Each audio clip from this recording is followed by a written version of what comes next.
Hey guys, सो आज की video में आपको बताऊं कि आप ऐसा किस तरीके से लग सकते हो। तो इसके लिए मैंने एक चीज़ ऐसी करी जिसको बोलते हैं बल्क, जो कि साधारण बल्क नहीं था, जो कि था लीन बल्क। जो कि इसमें थोड़ा बहुत मेरा फैट भी पुट ऑन हुआ, मैंने लीन बल्क करने का ट्राई करा, बट मैंने क्या क्या उसमें मिस्टेक्स करे वो सब मैं आपको बताऊँ। कैसे आप अपना मील प्लान डिज़ाइन कर सकते हो, किस टाइम पे आपको क्या मील लेनी चाहिए, कितने उसके मैक्रो न्यूट्रिएंट्स होने चाहिए, कि माइक्रो न्यूट्रिएंट्स क्या होता है, कि आपके बॉडी वेट के हिसाब से आपको कितना कैलोरीज कंज्यूम करनी चाहिए। जितने भी क्वेश्चंस आते हैं इसका आप जाके सर्च करो यूट्यूब पे 3000 कैलोरीज, बल्किंग डाइट वगैरह, बल्किंग शेक वगैरह, इन सब से रिलेटेड मैं आपको बताऊंगा कैसे आप अपनी खुद की एक मील प्लान बना सकते हो। खुद आप अपनी डाइट बना सकते हो, खुद आप एक न्यूट्रिशनिस्ट बन जाओगे। तो ये थोड़ा ज़्यादा हो गया, बट आप खुद अपनी एक डाइट बना सकोगे कि आपको क्या सूट करता है, क्या नहीं करता है, आपके रीजन में क्या अवेलेबल है, क्या अवेलेबल नहीं है। मैं एक जनरल डाइट प्लान इसलिए नहीं बता सकता हूँ बिकॉज सबकी बॉडी अलग अलग है, सबको अलग अलग टाइप का फूड सूट होता है, सबके एरिया में अलग अलग फूड मिलते हैं। मैं अगर आपको एवोकाडो, ब्रोकली, ब्लूबेरीज वगैरह ऐसे जितनी भी अलग अलग वेव प्रोटीन वगैरह, इन सब की मैं आपको एक डाइट बना के बता दूंगा, बट आप उसको लंबे टाइम तक, लॉन्ग टर्म पे आप उसको कंज्यूम नहीं कर सकते हो बिकॉज वो सब चीज़ें आपको इंडिया में मिलना मुश्किल है। एवोकाडो आपको पता है, ब्लूबेरीज वगैरह आपको पता है इंडिया में नहीं मिलती है। और भी इसकी तरह दूसरी चीज़ें अगर मैं आपको योगर्ट, ग्रीक योगर्ट्स वगैरह ऐसी वैसी चीज़ें लिख के दे दूंगा, आप उसको कंज्यूम नहीं कर पाओगे। इसलिए मैं कोई जनरल डाइट प्लान नहीं बता सकता जो कि सबके लिए फॉलो हो। इसलिए बेस्ट ऑप्शन यही है कि आप अपना खुद का एक मील प्लान बनाना सीखो। वो इस वीडियो में आपको बताऊंगा कैसे। आओ चलो मेरे लैपटॉप स्क्रीन पे। तो अगर आपको जानना है कि आपको एक दिन में कितनी कैलोरीज लेनी चाहिए जो कि आपके वेट के अकॉर्डिंग होता है, तो उसके लिए आपको एक साइट पर जाना पड़ेगा। जो भी आप ब्राउज़र पे, किसी भी ब्राउज़र पे जाके उसको ओपन करना। ओपन करने के बाद में आपको कैलोरी कैलकुलेटर नाम से एक एप्लीकेशन तो नहीं, सॉरी, वेबसाइट देखिए। वहाँ पे जाके आपका जितना भी डाटा है उसको अगर आपको डालना है, उसके बाद में आपको यहाँ पे कैलोरीज मिलेगी। फॉर एग्जांपल मैं अपना आप ही डाटा डाल रहा हूँ, उसके एग्जांपल से मैं आपको सारा समझाऊंगा। एज 16 यहाँ पे मेल, फीमेल तो होगा नहीं ऑफकोर्स। इसके बाद में हाइट पूछी सेंटीमीटर से, वेट 72 73 चल रहा है अप्रोक्सीमेट मेरा अभी, तो 73 डाल देते हैं। और एक्सरसाइज के बारे में पूछा है कि आप कितना एक्टिव हो। आपकी एक्टिविटी लेवल के हिसाब से भी आपकी कैलोरीज काफ़ी ज़्यादा वेरी करती है, ऊपर नीचे होती है, तो उसके अकॉर्डिंग आपको आपकी यहाँ पे एक्टिविटी लेवल आना है। फॉर एग्जांपल मैं मेरा वेरी एक्टिव एक सेलेक्ट कर लेता हूँ बिकॉज मैं वीक में 6 से 7 बार ट्रेन करता हूँ। और एक्स्ट्रा एक्टिव तो नहीं होगा बिकॉज मेरी कोई फिजिकल जॉब तो है नहीं, तो इसलिए मैं वेरी एक्टिव वाला सेलेक्ट कर लेता हूँ। इसके बाद में आपको ये सब चीज़ें सेलेक्ट कर देनी है, इस पर क्लिक मत करना, रहने दो। इसके बाद में कैलकुलेट पे क्लिक करना है। कैलकुलेट के बाद में वो एकदम जैसा कि आप यहाँ पे दिख रहा है आपको, यहाँ पे कैलोरीज मेरी अप्रोक्स 3000 आ रही है। अप्रोक्स 3000 कैलोरीज मेरे को वेट को मेंटेन करने के लिए। अगर मैं 2700 कैलोरीज खाऊंगा तो मेरा वेट इस रेट से कम होगा जितना यहाँ पे आ रहा है 0.25 kg। जितनी कैलोरीज लेनी पड़ेगा वो वेट कट करना है। उसके अलावा भी यहाँ पे एक डाटा आ गया कि आपको वेट लॉस करना है, extreme weight loss, middle weight loss, जितना भी है। यहाँ पे वेट गेन का नहीं बता रखा, मैं आपको बता दूँ कि आप वेट गेन भी किस तरीके से कर सकते हो। तो जैसा कि हमने अभी देखा कि एक 70 kg का पर्सन है, एक दिन में 3000 कैलोरीज लेनी चाहिए, किलो जूल है कैलोरीज लेनी चाहिए अगर उसको उसके वेट को मेंटेन करना है। यानी कि मेंटेनेंस कैलोरी हो गई है मेरी। मेंटेनेंस कैलोरी उस कैलोरी को कहते हैं जिसको खाने पर ना वेट इंक्रीज़ होगा ना वेट डिक्रीज़ होगा। अगर आप इतनी कैलोरीज एक वीक तक खाओगे तो आपका वेट कांस्टेंट रहेगा, बट आपका जो एम है कि आपको कैलोरीज इंक्रीज़ करनी है, कैलोरीज इंक्रीज़ करने से आपका वेट इंक्रीज़ होगा। मतलब आपका मेन जो एम है वो आपका है बल्क, यानी कि आपको कैलोरीज इंक्रीज़ करनी है। और आप पूछोगे कैलोरीज कितनी इंक्रीज़ करें, कैलोरीज इंक्रीज़ उतनी ही करनी है जितनी आप टॉलरेट कर सको। टॉलरेट तो आप वैसे काफ़ी ज़्यादा कर सकते हो, बट जितनी आपकी बॉडी टॉलरेट कर सके, जिसमें आप इफ़िशिएंटली मसल भी बिल्ड कर सके और फेट कम से कम पुट ऑन करे बॉडी, उसके लिए आपको इसमें सरप्लस रखना पड़ेगा अप्रोक्स 100 से 200 अगर आपको लीन बल्क करना है। लीन बल्क के लिए 100 से 200 कैलोरीज। अगर आपको नॉर्मल जनरल बल्क करना है तो आप 400 से 500 कैलोरीज कर सकते हो। बाय द वे राइटिंग बहुत ख़राब है इसलिए जज मत करना। और अगर आप बिल्कुल ही स्किनी हो तो आपको 400 से 500 कैलोरीज ही इंक्रीज़ करनी चाहिए। 400 से 500 कैलोरीज एक एक्टोमॉर्फ के लिए जिसका वेट बिल्कुल ही 45-50 kg पे। मैंने भी स्टार्टिंग 50-51 kg से करी थी और अभी करंटली मेरा वेट 73 है। टाइम लगता है, 2.5 साल लगा। आपको एक ऐसा गोल सेट नहीं करना चाहिए कि मेरे को इतने मंथ में, इतने वीक में इतना वेट पुट ऑन करना है। अगर आप उतना सेट करोगे, आप वो उससे स्लो चलोगे, आपकी प्रोग्रेस उससे कम होगी, तो आप अपनी कैलोरीज को बिन फालतू में पुश करोगे। पुश करने से आपका वेट सिर्फ फैट के रूप में बढ़ेगा। आपका मेन जो एम ये है कि आपका जो जितना भी वेट इंक्रीज़ होगा वो मसल के रूप में इंक्रीज़ होगा, मसल मास से इंक्रीज हो, ना कि आपको फैट इंक्रीज़ करना है। फैट तो वेट इंक्रीज करके आप वैसे भी कोई मतलब नहीं है, आपका फेस भी चेंज हो जाएगा, आपका बॉडी कंपोजिशन ख़राब लगने लग जाएगा, किसी को देख के लगेगा भी नहीं कि आप जिम जाते हो। इसलिए आपको फैट पुट ऑन नहीं करना, आपको मसल पुट ऑन करना है। उसके लिए अगर एक नॉर्मल पर्सन है जो कि मीज़ोमॉर्फ कर लिए, तो वैसे उनके लिए तो वीडियो है ही नहीं, वो तो जनरली वैसे ही मसल गेन कर लेंगे। तो आप सोच रहे हो कि कैलोरीज तो पता चल गया, अब इसमें कितना प्रोटीन, कितना कार्बोहाइड्रेट, कितना फैट्स लेना चाहिए, एक अपना मील प्लान किस तरीके से बना सकते हैं। तो जैसे कि आपको पता है, आपकी जैसे कैलोरीज है ये 3000, इसमें मेरा वेट है। प्रोटीन के लिए हम सबसे पहले निकालते हैं क्योंकि उसके लिए थोड़ा सा इजी पड़ेगा, उसके बाद में फैट्स का, फिर उसके बाद में मैं आपको कार्ब्स का बताता हूँ। प्रोटीन जितना भी आपका वेट, इन जनरल मैं आपको सिंपल कैलकुलेशन के लिए सिंपल नंबर्स ले रहा हूँ, बाकी आप थोड़ा 19-20 लोगे तो भी चलेगा। जैसे कि मैं यहाँ पे 70 kg, तो मैं इसको 2 से मल्टीप्लाई करूँगा तो 140 आ जाएगा। यानी कि एक दिन में मेरे को 140 ग्राम्स प्रोटीन लेना चाहिए। 140 ग्राम हो गया। अगर आपको इसको कैलोरीज में निकालना है तो इसको 4 से मल्टीप्लाई कर देना।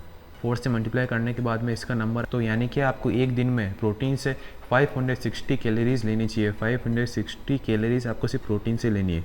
इसके अलावा वो बचता है फैट्स और कार्बोहाइड्रेट्स। फैट्स के लिए निकालने के लिए जनरल सा रूल है, जैसे यहाँ पे अभी वेट को मल्टीप्लाई करा था आपने 2 से, आपको अगर फैट्स निकालना है, फैट निकालने के लिए आपको ज़्यादा कुछ नहीं करना, जितना आपका जितने केजीज़ में आपका वेट आ रहा है, जैसे 70 kg मेरा है तो मेरे को लेने चाहिए अप्रोक्स 70 ग्राम्स का फैट। 70 ग्राम आपको फैट्स एक दिन में लेने चाहिए। 70 से 65 के बीच में, यानी थोड़ा बहुत ऊपर नीचे होगा तो भी चलेगा। अगर आप इसको कैलोरीज में निकालोगे, यानी कि 70 ग्राम, यहाँ पर 70 इंटू 9, क्योंकि 1 ग्राम जो फैट होता है उसके अंदर 9 कैलोरीज होती है। 9 कैलोरीज होगी, इसलिए आप 70 को 9 से मल्टीप्लाई करेंगे, यानी कि एक दिन में 630 कैलोरीज मेरे को फैट से लेनी चाहिए।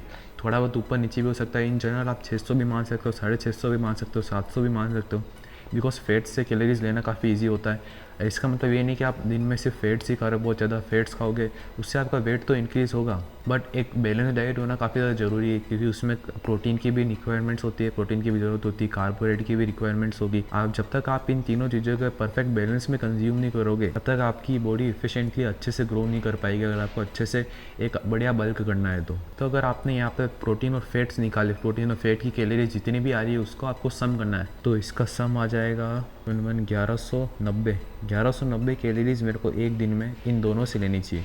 और आपका जो टोटल कैलोरीज इंटेक था वो इतना था, यानी कि अगर आपको कितने ग्राम एक कार्ब्स एक दिन में लेनी चाहिए, उसके लिए आपको 3000 में से जितना भी प्रोटीन और फैट्स की कैलोरीज का टोटल है उसको सब्ट्रैक्ट करना, उसको माइनस करना। यानी कि एक दिन में मेरे को 1800 कैलोरीज कार्बोहाइड्रेट से लेनी चाहिए। अगर आप 100 ग्राम में निकालना चाहते हो, देन आपको 1800 को डिवाइड कर देना। 1810 है तो 1800 लोगे तो भी चलेगा। 4 से डिवाइड करोगे तो आपको पता चल जाए कितने ग्राम्स में आपको कार्ब्स चाहिए रहते हैं। यानी कि एक दिन में आपको 450 ग्राम्स ऑफ कार्बोहाइड्रेट लेने चाहिए। इससे अगर आप इसका सम करोगे, टोटल निकालने जाओगे कि आपको एक दिन में कितने कार्बोहाइड्रेट्स, कितने फैट्स, कितने कार्बोहाइड्रेट्स निकालने चाहिए, देन यहाँ पे अपन लिख सकते हैं कि प्रोटीन जितना हमने निकाला कि 140 ग्राम, और उसके बाद में फैट्स है आपको लेना है 70 ग्राम्स, कार्बोहाइड्रेट्स आपको लेने हैं 450 ग्राम्स।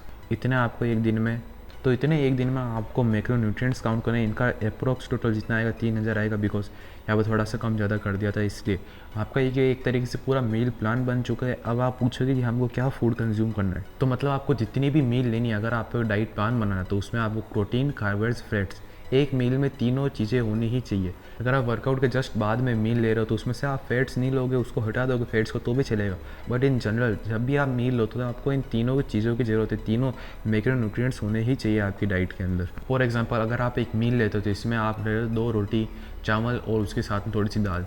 यानी कि दाल अगर आपने 100 ग्राम दाल ली, जो कि इम्पॉसिबल लेना, बट मान लेते हैं अगर आपने 100 ग्राम दाल ली, क्या पता आप ले भी सकते हो।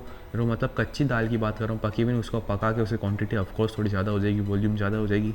मान लेते हैं आपने मेज़र करा कि 100 ग्राम दाल आज मैं खाऊंगा, उसको रो कच्चा मेज़र करके उसको कुक करा, तो उसके अंदर अप्रोक्स प्रोटीन आपको मिलेगा 20 ग्राम। इस तरीके से आप एक अंदाज़ा लगा सकते हो कि आपको हर एक मील में कितना कार्बोहाइड्रेट मिल रहा है, कितना आपको प्रोटीन मिल रहा है, कितना फैट्स मिला है। उसके हिसाब से आप अपना कितनी मील्स लेनी चाहिए वो डिसाइड कर सकते हो। कब कब आपको मील की टाइमिंग लेनी चाहिए, मील की टाइमिंग मैं आपको बता देता हूँ कब कब लेनी चाहिए। आपको हर 2 से 3 घंटे के अंदर खाना खाना, अगर आपको लग रहा है कि आपके पेट में खाना अभी भी है, आपको भूख नहीं लग रही है, देना आपको फूड नहीं खाना, आपको खाना नहीं ले, बिकॉज आपको अभी भूख नहीं लग रही है, आप बिना बात के खाओगे, देना आपकी बॉडी को रिक्वायरमेंट ही नहीं है।